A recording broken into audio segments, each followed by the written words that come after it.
Narinig niya na para bang may kumakausap at nakikipag-usap yung anak niya sa doll.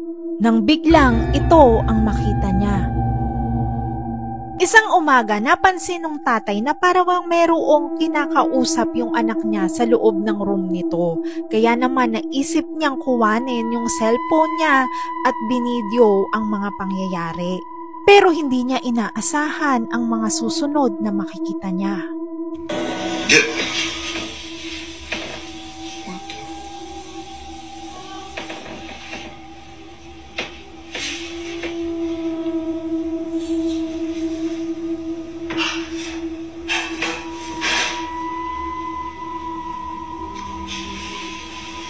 Dylan.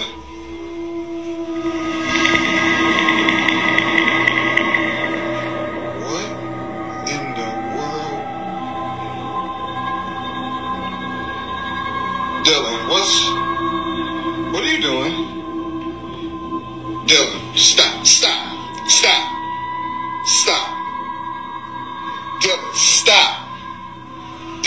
Noong umagang yun kasi ay may napansin na nakakaiba yung tatay ni Dylan sa kanya. Sakto pa na para bang naka-Halloween costume siya nung time na yun. At dahil sa hindi inaasahang pangyayari, nag-viral nga yung video na ito.